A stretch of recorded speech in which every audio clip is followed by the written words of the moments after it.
Hello and welcome to Freed Indeed Live. I'm your host, Kevin J. N. Hughes, and I'm joined by a very special guest, Sarah S. Kirk Pierzchala. And now, am I butchering your name, by the way? That's closer than some people get. Okay. Now, is your name Polish, by the way? Yeah. My husband is from Warsaw. I was Oh, a really? Williams. I went from Williams to Pierzchala. Pierzchala. Okay, Pierzchala. Okay. Yeah, I love Polish. I'm actually Polish myself. My mother was Pulowski. Oh, So cool. so I'm half Polish. I really love the Polish culture and things, but I'm terrible at pronouncing Polish names, so I apologize. But Sarah is the author of several books, actually, from the Beyond Cascadia series, and her books include Harvest Dawn, Eclipse Rising, Solitude of Light. You can actually see a lot of her books right behind her there in the frame if you're watching the video. But Sarah is also a Christian, a Roman Catholic Christian, and she is a local to me in the Pacific Northwest. So it just seemed like such a great opportunity to sit down and kind of get to know each other a little bit, but also to let you guys know about this great book series. So, Sarah, why don't you start by telling people a little bit about who you are and maybe your testimony of how you came to know the Lord and came into the church, whatever that all Sure. is. So, I guess I'm what Carol Houselander, the British writer, would call a rocking horse Catholic rather than a cradle Catholic. My dad was Catholic, but had fallen away when he met my mom. My mom was raised nothing, but she always had like a soft spot for Christianity because she loved Christmas carols so much. They were allowed to sing Christmas carols at the one-room public schoolhouse that she attended back in the Midwest, and that was like the only time of year when all the other kids were nice to her. So that's awesome. Yeah. So she had the positive feelings, and so after she was married, my brother and I were born, and she and my dad started having lots of conversations, and they had another friend who was also sort of a fallen away Catholic, and they all kind of came back at the same time. So it was new to her, but the others were coming back.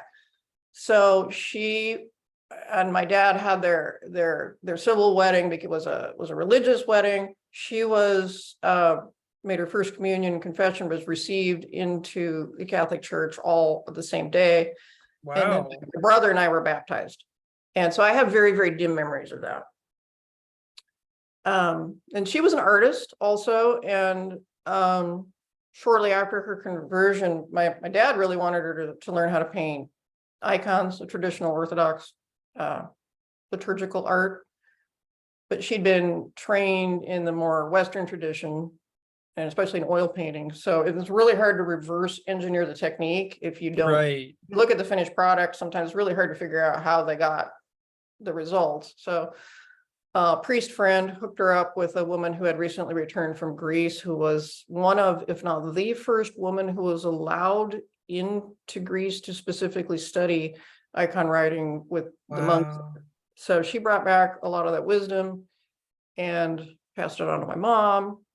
And so I grew up basically surrounded by religious art and music. And she had a really good friend who's since passed, where they would discover like older books like Robert Hugh Benson and Carol Houselander, and they loved C.S. Lewis. So I grew up with these books around, and I loved a lot of the stories too, and the theology that was presented in there. So I guess you'd say I didn't really choose to be Christian, be baptized as a small child, but I really loved the atmosphere. Right. When I was older and understood more of what it meant to follow Christ, I chose that consciously and continued. Absolutely. Well, and there's nothing wrong with that. You know, a lot of times people think that you have to have this dramatic testimony, but I don't really think that that's, I do actually have a really dramatic testimony of going through, but I don't believe that that's really necessary or even necessarily the norm throughout history. Most people have come to know Christ being baptized as a baby and just sort of catechized throughout their life. And when you're brought up in the faith, there's nothing wrong with the faith being normal for you, and there being sort of just a lengthier sort of process to that. In fact, I think it's beautiful, and I think it's beautiful that you were surrounded by the religious art. I love that you were surrounded by icons and great books like C.S. Lewis. So were you reading a lot of C.S. Lewis as a kid? Oh yeah, yeah. I loved the Hold on. Chronicles of Narnia. There we go. Okay. My mom, they bought those books and they had them in the house, and she read The Hobbit and The Lord of the Rings to us when we were really little. Nice. And I have one of my very early memories was visiting a bookstore in downtown Portland because she wanted to buy the Space Trilogy, Lewis's Space Trilogy. Oh, nice. And I remember her complaining about the covers. They were the year that, I don't know if you were seen the editions where there's like this hand for Paralandra. There's like this woman's hand with the big red nails, and it looks very 60s and right. weird. And she's like, well, this isn't really what the story's like, so don't pay any attention to the cover. right. But she also told me, she said, well, he said that the third one, that The Hideous Strength, is not for kids. So I'm like, okay. And because I was like a dutiful kid, that her parents said, don't watch that or don't read that until you're right. old. Okay. So I didn't read it until I was much older, and I could see why. It's like, oh yeah, that's definitely not for kids. So my experience with him was you had the Chronicles of Narnia, which is the super cozy and exciting and beautiful and fun, and the talking animals, and then all of his other things, which could be darker, and then all the way on up to Till We Have Faces, which is one of my favorite books. It's so incredibly beautiful. Definitely. Yeah, I love that C.S. Lewis covers kind of a wide range of genres and stories, and has that ability to really speak to people at different levels and different stages of life. Like, not, so somebody once said to me that C.S. Lewis wasn't for everyone, and I said, well, C.S. Lewis is for everyone. It just depends on where you are, which C.S. Lewis book you read. Yeah, that's a good point. But yeah, so that's really awesome. And I also love that your mom kind of came into Christianity through Christmas carols. I just love that so much, because classic Christmas carols have so much deep theology. Oh yeah, well, that's why they're written. Right. That's the hallmark of a really good hymn. Exactly. And so that is just so beautiful to me, that even though she's not really raised with anything, she's being exposed to this deep theology, and it's just kind of becoming a part of her through music, and then art as well. So when your mom was learning about icons, she already had kind of a background in the arts, and your dad just wanted her to learn traditional iconography, or what kind of was the relationship between your mom as an artist and then coming into Christianity and kind of redeeming those skills? Because I've seen that a lot in the last like 10 years. I don't know how familiar you are with Jonathan Peugeot. Oh yeah. Yeah. So he's always bringing artists on his show and stuff. And I guess there's a big movement right now within the arts of people coming to Christ through art and through the icons. So was that like a prominent theme in your family? What kind of walk me through all that? It was kind of organic. She didn't do like abstract or really modern type stuff. She liked classical figurative art to begin with. She did a lot of still lifes, portraits, drawing. She's a very good figure artist. So it wasn't that big of a leap to start incorporating a more conscious theology into the art. And since it was a very bookish household with lots of fairy tales, and again, C.S. Lewis and Tolkien and all of that, so the language of symbolism and allegory and stuff was just kind of in the air. Right. That's awesome. Now, do you incorporate a lot of that into your books as well? A lot of symbolism and Well, short fiction for me at this time is a lot easier to do that in, because you can take a theme and do something that's a little bit like an allegory or more political satire, and it doesn't have to be sustained for an entire novel. right. So I've been experimenting with that a lot. I have a short fiction collection that should be ready for publication in October, but it's very Ooh. different than the novel series. Now, as far as the novel series Beyond Cascadia, I put references to things and consciously. But sometimes, I like the quote from Flannery O'Connor, which she says, you have to write to understand what you think about something. Right. And so I'll go back and I'll read something and things will jump out at me, that whether it was subconscious or more supernatural or whatever, it's like I'll see things that I didn't know were there, little themes, little events and so forth. But sometimes I'll attach some symbolism to a character, but I try to do it in a way that's not like heavy-handed and obvious. Right. Alert right. readers may pick up on some things, but others, if they miss it, they'll still enjoy it. Sure. J.R.R. Tolkien said that as well. He said that when he wrote Lord of the Rings, he really didn't intend for it to be a Christian story. But then when he read what he had written, he couldn't read it as anything but a Christian story. He was actually startled by how much Christian imagery and symbolism he had put in the book, because it was largely not necessarily unintended, but it was just like it just sort of was part of who he was, and it just sort of came out in his writings.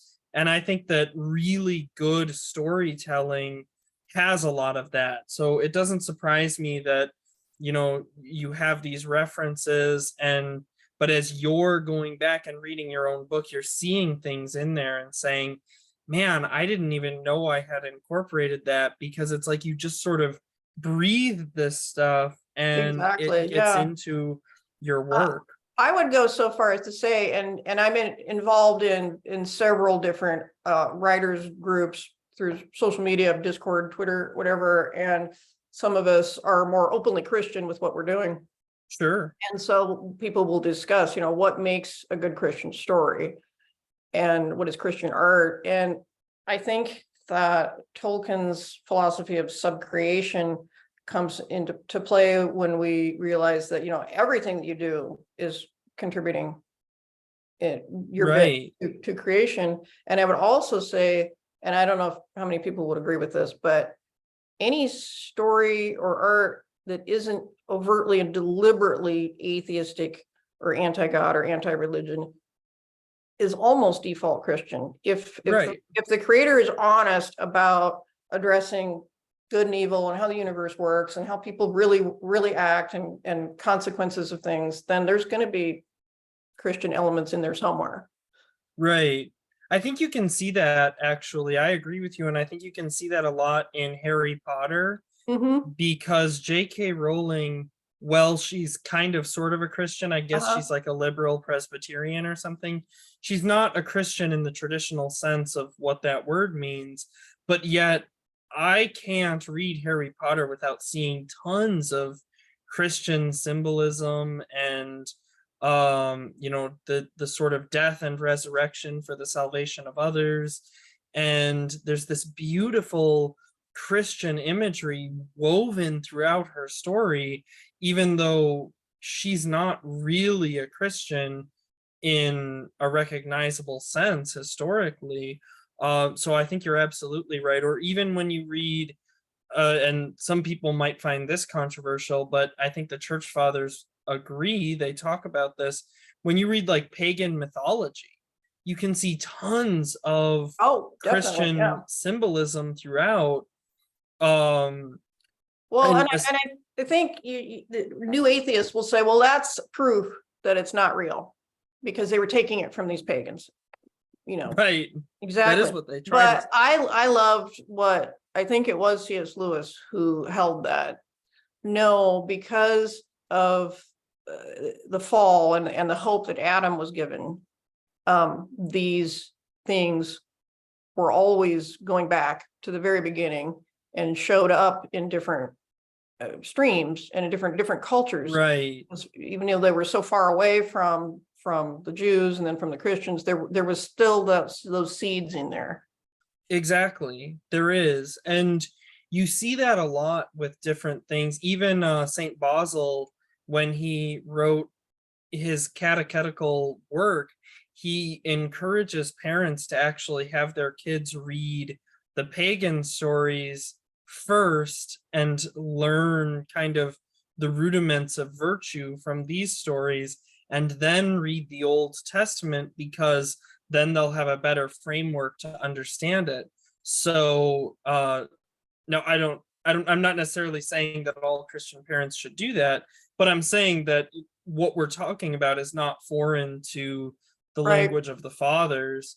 And these are people who definitely were against paganism, so it's not like this is some weird thing that we're like neo-pagans or something. But yeah, so you see, I think you're absolutely spot on that almost all stories, unless they're overtly trying to avoid it, are Christian stories, which I also think is why when atheists write stories, they don't write something new. They just sort of invert some Christian story and distort it. It's like it's kind of become a meme or a trope, but it's like every Disney movie is just some Christian story that they've replaced the main character with like a lesbian woman or something, and totally destroyed the story, but it's still just like a Christian story that they're ruining. It's not like they're making their own story.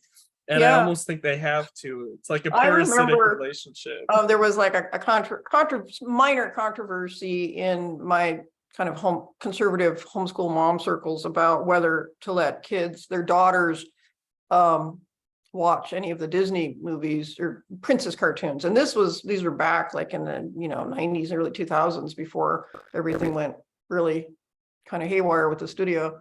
But because they thought that was just frivolous and Right. they're too vain or whatever. And I'm like, you need to get back and look at the actual fairy tales, because they're almost always an allegory for Right. soul's relationship to God, Exactly. or overcoming sin or whatever. And don't be put off so much by the pink frilly stuff that gets added on it. For if it's a good adaptation, you'll still be able to find Right. those themes down inside. It's true. It's very true. And I actually think that a lot of the old Disney things were not so bad. I'm not necessarily advocating Walt Disney himself. He was kind of a wonky character, but a lot of those movies actually did have good virtuous themes in them. But the ones that are coming out now obviously have gone pretty wonky. And so I didn't know you're a homeschool mom? Yeah, well, actually, so I was homeschooled. My parents, I attended public school kindergarten and then Catholic school first grade. And during that experience, kind of behind my back, my parents were looking at stuff really closely and critically. Right. And this is in Oregon during the 70s. And my mom said to my dad, I think we can do better on our own. There's this movement called homeschooling. And I think she'd read some stuff by John Holt. Nice. And he's like, yeah, we can do it. And so they told me, you're not going to go back to school next year. And I'm like, sweet, I can sleep in and then spend all day reading. That was all I wanted to do, was just read anyway. Right. So my brother and I were homeschooled, and then there's a bit of a gap between my next siblings, my two sisters, and so they were, and technically it was illegal at the time. But we were like the first family we knew, and a lot of people just kind of ostracized us because they were so appalled Right. that we didn't trust the Catholic school system, inherently. I mean, public school really wasn't an option at all, even back then. Right. Found new friends who were like inspired and did the same thing with their families, and we ended up kind of creating our own community culture, fairly big, around our parish. And then when I got married and I mentioned to my husband, I said, we're going to homeschool. Well, he was a TA at Portland State and saw the quality of the Right. high school graduates. And he's like, yeah, no problem at all. So, yeah. That's awesome. My wife and I homeschooled as well. Hmm? My wife and I homeschooled as well. Oh, wonderful. We're big proponents of homeschool. Even back when we were Protestants, we were really super big proponents of homeschool, and the pastor of the Protestant church that we used to be a part of actually used to go to like city council meetings and advocate for homeschooling and all kinds of things. So we're really big proponents of that, and I think that's awesome that you did that. Yeah, I didn't even know that you were a homeschool mom. That's so cool. Fighting back against the culture, the count. It really, truly, that's awesome. I love on all fronts. it. Exactly. So now that actually adds some further dimensions, I think, to a lot of that discussion then. So did you kind of work in some of those things that you learned through homeschooling into your novels? What's kind of the interplay between that relationship? Well, I'm trying to not be kind of preachy about these things. Okay. I'm trying to integrate them organically into the story.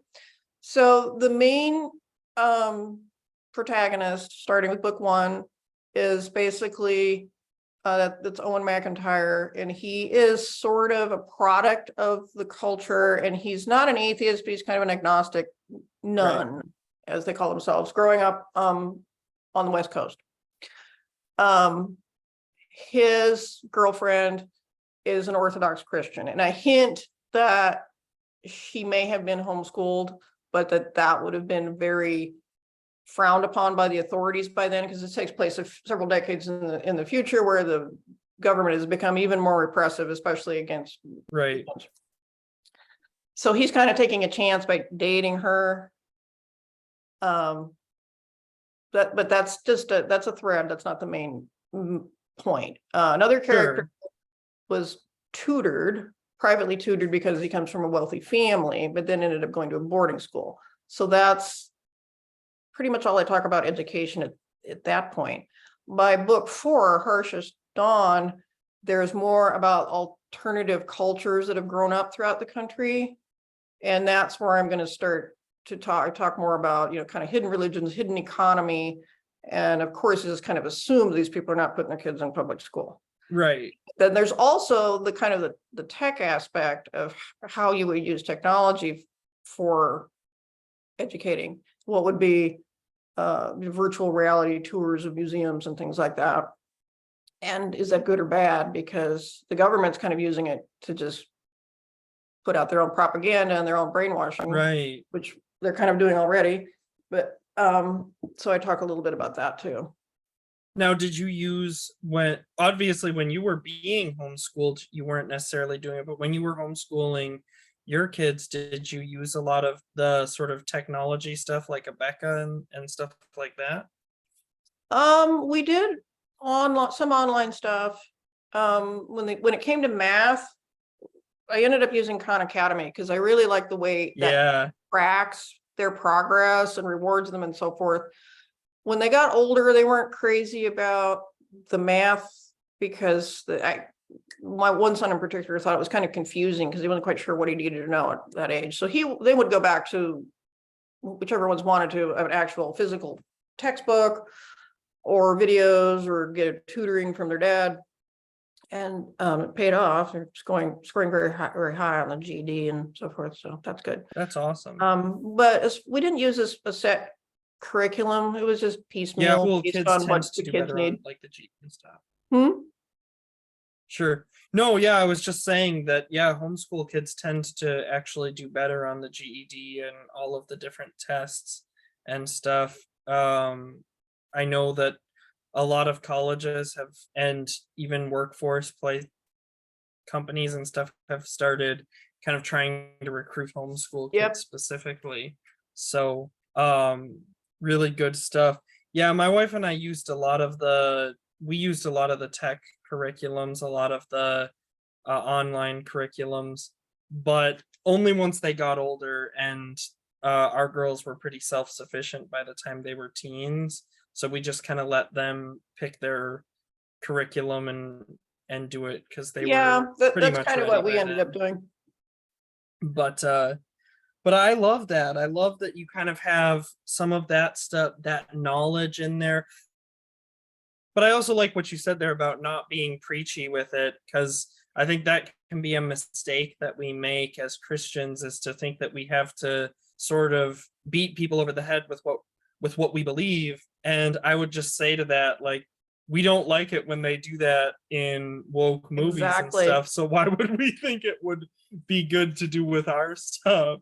It's not gonna work out. But I love that.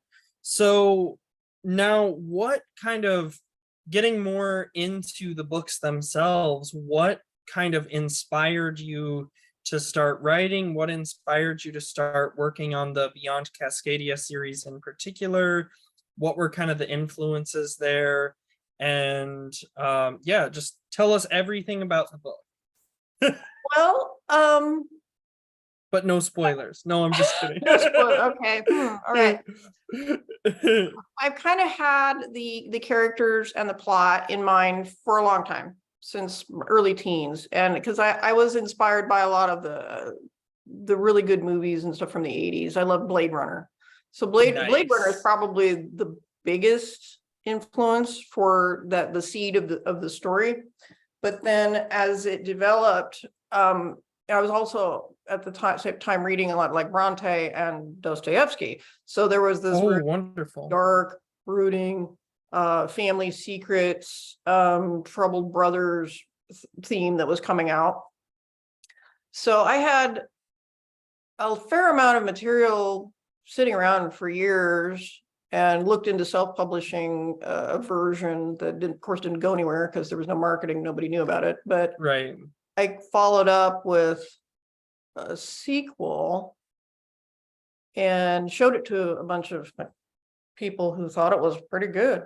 But I didn't do anything after that, really, because the kids I had my third baby by then, and I was really focused on the kids and homeschooling. And Right. I just didn't have the bandwidth to be able to find the quiet time to write. I could do a lot of artwork with noise in the background. So I was kind of focused on doing art, and was getting kind of well known for doing fantasy creatures and dolls, beautiful fairy dolls and things, shipping all over the world. Wow. But then as the kids got older and I started feeling drawn to get back into writing, and I linked up with a neighbor who's become a friend who was also wanted to write just cozy mysteries. And so we just kind of bounced ideas off each other and encouraged each other. And I dug out all of my material related to these stories. And I was also inspired by the Tolkien's letters, where I could see the trend through his life was, yeah, he didn't turn out a lot of stories, and he didn't have to have a whole bunch of amazingly original ideas. Right. He crafted this world really well. And so I thought, oh, I can go back. I don't need to have new ideas. I can just revisit these and rewrite and change according to, I had to change a lot of the kind of the socio-political backstory, because I'd had like 20 more years worth of things that developed. So I changed a lot of that. But I think it was like on Ash Wednesday of 2019 that I seriously started working on this. And by the following April of 2020, I had basically the first 3 books done. Or at least Wow. fleshed out to the point where they were ready to then be edited and put out. And the first one, Echoes Through Distant Glass, I really was having trouble with that because by the time it was ready to publish, the lockdown had happened. And a lot of the stuff that I was predicting as far as surveillance of churches was like happening in real time with the contact tracers reporting on people, the cameras, recording to see how many people were there for communion or whatever. That I'd already like put some of that stuff in my books, just like, haha, that'll never happen. And then experiencing it. So that was kind of freaky. So I was actually going through a crisis point through 2020 through 2021, thinking I can't predict things crazy enough that they won't happen because they're happening. Weird cultural things and trends, and it was kind of disturbing and very frustrating because it was like, no, I had that idea first. How can reality do this to me? That's not.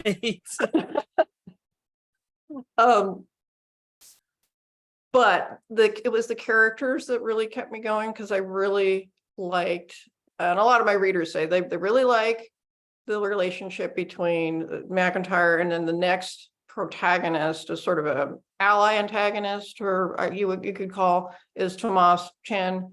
And the relationship between him and his older brother becomes really important. And that's actually the focus of the 3rd book, Solitude of Light, which is, it's like a side quest. And even though it takes place in that universe, it's separate from the main action.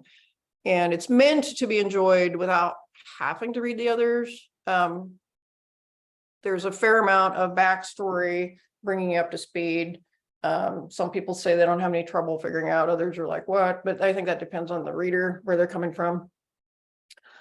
But the main arc of the other books, the Echoes, Eclipse Rising, Harshest Dawn, and then the others will be sort of the political, social turmoil in the future United States, and then with China getting involved with a breakaway country in Harshest Dawn, the West Coast.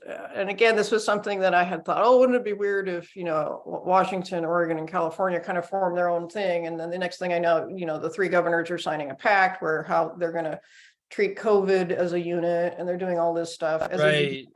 It is almost like a separate country here. And I know there is a lot of talk about, well, is there going to be a civil war? So many of the people, the red states, the right wing wants to break off. But then I saw a statistic that said that on the West Coast, the majority of people who would want to break off are the blue voters. And so that, when I was working on the Harshest Dawn scenario, it was like, okay, well, I'm on the right track. I'm not crazy. My neighbors are all kind of want to leave the rest of the country just so they could be as progressive as possible. That was the scenario for book 4, which will then be continued in book 5.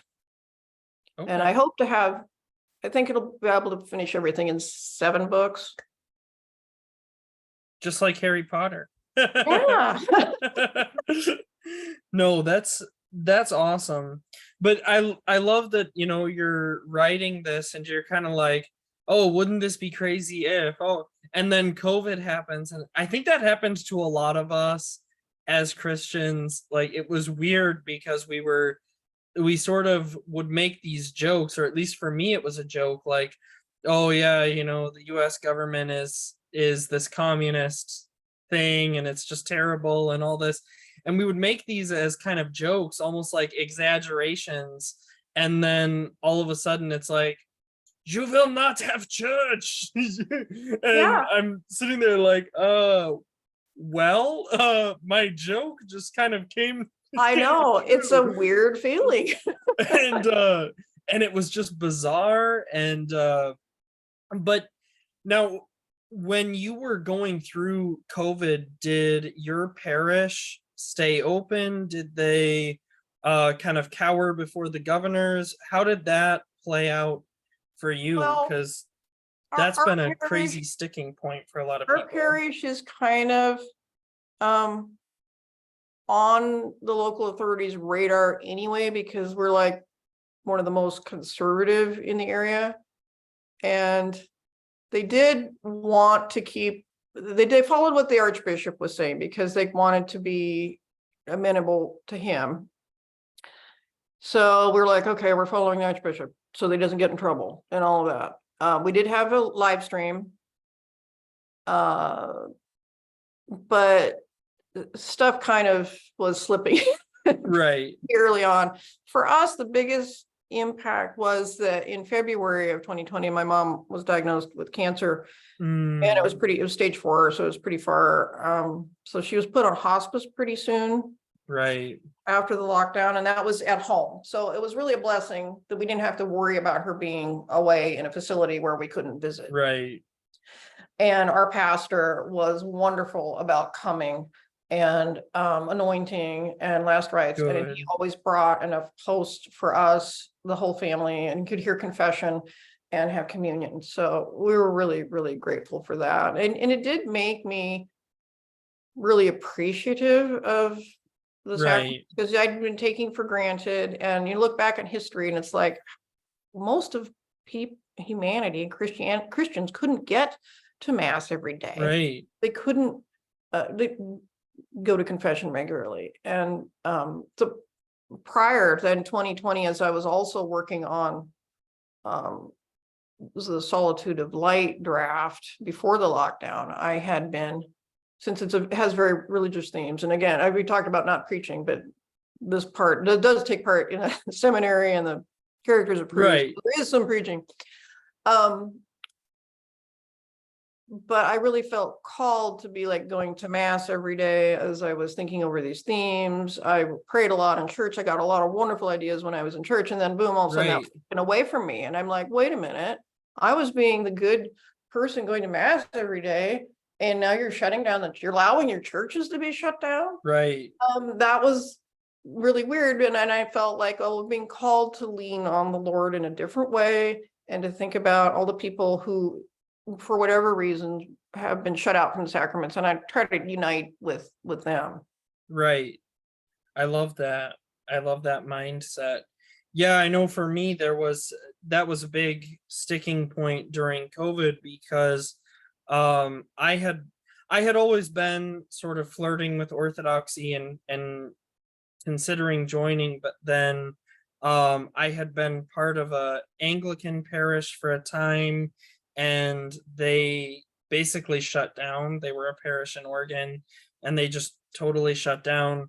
And I really was discouraged by what, at least in my perception, appeared to be a kind of a cowardly response in the face of an oppressive government. Whereas in Orthodox Church, like 5 minutes from my house, they, which is the parish I belong to now, they stayed open.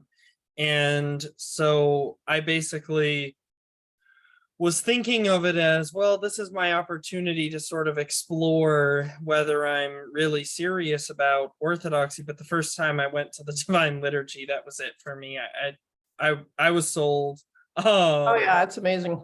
And so I ended up joining Orthodoxy during that time. And I really love our parish priest because he found ways to keep the church open. Even during the height of everything, he would find loopholes and things. So like, for example, they said that you couldn't have it indoors. So he started having the liturgy outdoors so that we could still meet together, and they couldn't do anything about it because they had said you couldn't meet together indoors. And at the height of it, when things were getting really bad, he said that if anybody showed up to break up church, he would tell them that we were having a protest. Very clever. Yeah, I remember that we had our Archbishop Sample here in Portland. He they put out kind of like not a secret, but it was like a sort of an undercover email went out in the homeschool group saying, oh, the Archbishop's going to have a Eucharistic procession on such and such a date. And again, outdoors, kind of unofficial. I think this was during the time where you couldn't have more than 50 people in the church. But Right. like, oh, he's going to be here doing this at this time. Can't help it if people show up and join. Right. So a bunch of us did. And it was Eucharistic procession. And then when we were to go to the park blocks and say a rosary, and I went with my daughters, and it was really nice experience to be going through the streets of Portland, Right. Blessed Sacrament, and the Knights of Columbus and all that. Really, really cool. Then we get to the park box and we're waiting for him to start the rosary, and it wasn't starting, and the Archbishop was doing something, but we couldn't tell what it was. I could hear some Latin. And then we found out afterwards that he was doing an exorcism rite for the city. And this was like just about at the height of the George Floyd unrest. So that was Wow. a very interesting experience. I'm sure it's going to stick with my kids. But That's cool. yeah, it was very cool. Yeah. I love that. And I love those kinds of acts of civil disobedience, if you will. Which I mean, you as a homeschool mom, that's like already a big part of your life, kind of. But I love that because I don't know how familiar you are with Rod Dreyer and his work. Mhm. But he talks about that, the way that, you know, when we live in this kind of upside down times that we live in, this is how we preserve the faith, is through these acts where we're not really rebelling against anyone, but we are rebelling in the sense that we're sort of turning things right side up. And in a way, it's kind of funny, like Jonathan Peugeot talks about the holy fools and how God always seems to raise up these holy fools during times when the world is very upside down, because the job of a fool is to turn things upside down.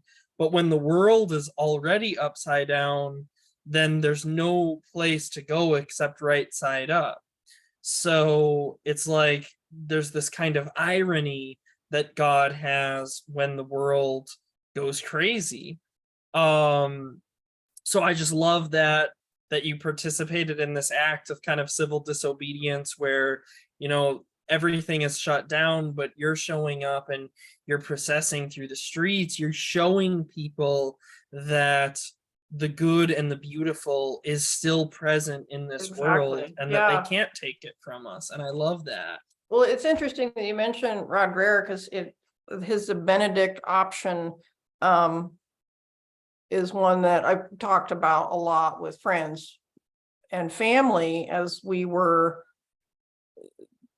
mainly family. We're considering, should we leave the Portland area, as things were Right. even before COVID. But we happened to be, my husband and myself and my parents, my dad now, since my mom did pass in 2020, we're life professed Dominicans, lay Dominican. So our attitude it's very different than the Benedictine, where this attitude of, we're going to go and live away from the world and pray and work, and the world Right. will do what it's going to do, but we're going to be focusing on this. And the Dominicans are like, well, we're going to study God's truth and take it out to the people who need to hear it. So you need both. Absolutely. You need both those attitudes. But we are sort of the Dominican option, and we're staying in this area as long as we can.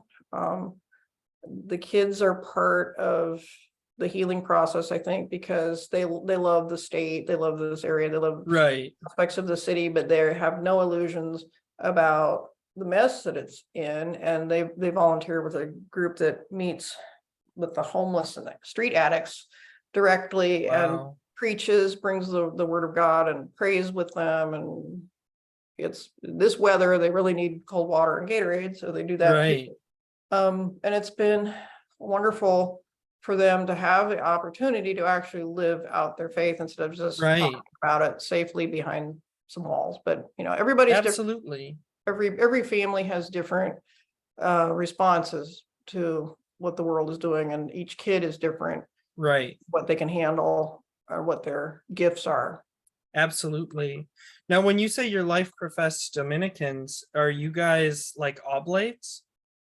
Well, I guess it's a similar concept, Okay.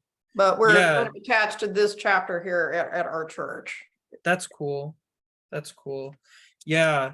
Now, that's interesting that you've thought about leaving the area. My wife and I have, on multiple occasions, we've thought about leaving the area. She's actually from Costa Rica, so at one point we very seriously considered moving down to Costa Rica. I actually got a job working from home, and it was a big, it see our it wasn't like a super great job, but the thing is that down in Costa Rica, American money goes a lot further. So I didn't need a super great job in order for us to have a stable life down there. And if I was working from home, then I could do it down there. But we ended up not moving, mostly because, well, some things fell through, but we haven't picked that back up because I think we have a little bit of a similar thing as what you're talking about. We've just really built a community at my local parish here, and so now I kind of have roots down and things, but also I really love the Pacific Northwest Yep. itself. I really love the, not so much the culture of it. The culture is very liberal and very, there's a lot of negative things that could be said about the Pacific Northwest, but just the fact that we're surrounded by so much of God's beauty here is truly a glorious thing. And I think that it's wonderful that your kids are able to see that and live in that and take advantage of that. And it's so beautiful that your kids are going out and living their faith, working with the homeless. I used to do a lot with the homeless. I used to do a lot with the homeless before, but then for some reason during COVID, I found that a lot of those avenues were closed to me. And I don't mean just myself, I mean Freed Indeed Ministries. We used to do a lot with, like, we would have a Christmas family every year and we would do things. But during COVID, I don't know if people just assumed that we weren't doing those things because of the lockdowns, or if or what it was, but nobody would really contact us or work with us during that time. Oh, that's And we interesting. haven't really been able to get it back up and running again. So I guess if people are watching this and you know of any Christmas family, or you know of any uh work to be done with the homeless, especially like in the local area, because Freed Indeed is pretty small, so we don't really have the resources to help with people outside of our local area. But if you know of something that is local that would want to work with us, we definitely want to do stuff like that. Well, I could connect you with the group that my kids walk with. They go up to Vancouver sometimes. Oh, okay. Yeah, I would love to. Yeah. I would love to hear about that. Definitely email me about that, because I've been wanting to get back into something like that, but it's like it was so weird during COVID. It was like every year prior to that, all of these sorts of things they would reach out to us. They would reach out to Freed Indeed Ministries and be talking about, like, hey, can you guys help us with this? Can you guys do this? Can you adopt this Christmas family? So it was just easy. It was like things were just handed to us. And then during COVID, that all just got shut off. And now it's like, when we try to reach out to people, there's just this weird, like, oh, well, who are you with? What is this? What? And it's just it's so crazy. It's like something changed during COVID. I don't know what is going on with that, but yeah, I love what you said about Rod Dreyer and the Benedict option. Have you read his other book, the one that's actually on civil disobedience, Live Not by Lies? No, are they doing like don't want to say series, but they're like adapting it into some sort of like a resource for families. Really? Yeah, I I didn't just know about saw that. that advertised somewhere. I don't remember where. But no, I haven't read it yet. Yeah, that book is really good. I think you'd really appreciate it. Um, one of the things that I found the most compelling about that book was just the idea of like he interviews people who have who grew up in like the Soviet Union and talks to them about like how did your parents train you up in the faith and lead you into, because these people are still faithful to this day. And he said that what he found was that no matter what Christian tradition they were coming from, whether it was Orthodox, Catholic, even Protestant, in all of these cases, what separated the people who fell away from the people who stayed faithful through the Soviet oppression was actually the fact that these families would do sort of little things like homeschooling or like um reading Lord of the Rings together. And it sounds like, well, you could read Lord of the Rings or Narnia.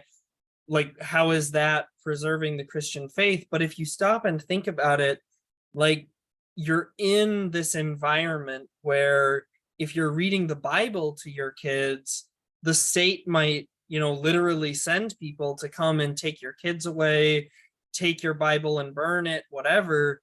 That's the situation these people are living under. And yet they kind of find this workaround where it's like, okay, I'll read Narnia, and if cops show up and ask what we're doing, I'll say, oh, I'm just reading fairy tales to my kids. It's like it's these little acts of honestly civil disobedience, but it shows our kids that Oh the yeah. good and the beautiful is truly alive in the world. And kind of, Well, that so that's relates beautiful. back to what we were saying about what makes a true Christian story, Right. is that if these stories, even if they're not preachy and they have to be kind of underground, but there's still enough of the truth in it that it could actually preserve people's faith, that's amazing. Right. And so, in the future when everything is even crazier probably and all this, your books are going to be the books that are preserving the faith because That would people be are going to read great. it. And because I mean, we're joking about like how crazy it is that we make these statements and these predictions and then we see it, but the reality is that yeah, we are seeing it, and there is a lot of this sort of reality in front of us. And I truly believe that, books like yours are what people will need to get through these difficult times, because it preserves that, it puts before people the image of Christ, just like the icons put before people the image of Christ, so that they can see like this is still alive in the Mhm. world. It's not something that's just an idea that people had 2000 years ago. It's something that exists and is present with me even here and now. So I really love that. That's really awesome. Did you have anything else you wanted to talk about before we kind of wrap up? No, I mean, this has been a great talk. It's just, I love talking about literature and the themes Absolutely. in it. And you ask great questions. Well, praise It's been God. really, really fun. That's awesome. Well, I'm so excited and delighted, and hopefully maybe we'll even have some chances to have future discussions and talk more about literature and different things. because I really enjoy talking with you. I think that you're a very knowledgeable person, very you have a good, it's that homeschooling, right? You have a good knowledge of a lot of things and Yeah, clearly well, studied. that's one of So the I great love it. things about homeschooling is that it gives an individual, if it's structured, I was technically, I'd say I was like unschooled, which is Hmm. not something that people like to think about, because it's like, oh no, how can you learn anything? Well, because they forget that kids are meant to learn. They're put into the Right, world to learn. You can't stop them from learning unless right, you're putting them in a very rigid classroom situation where their time is not their own and they don't have the right. time to develop their skills. So for me, I wanted to read, I wanted to write, I wanted to draw. I had tons of time to do that. And of course, as you're reading good books, and I was surrounded by good books, and I was always getting good books, you just get steeped in it and Exactly. comes out. Exactly. Well, I love that. Thank you so much for being here and for joining us. And those of you who are watching, please share this with your friend. Well, go to the link in the description, buy Sarah's books, support her, support the channel. You can like, comment, subscribe, all that stuff. But most importantly, share this with your friends so that they too can be freed indeed, and so that they too can learn about Sarah and her awesome Beyond Cascadia series. I'm really excited to see where that goes. So God bless and have a wonderful day. God bless. Thank you.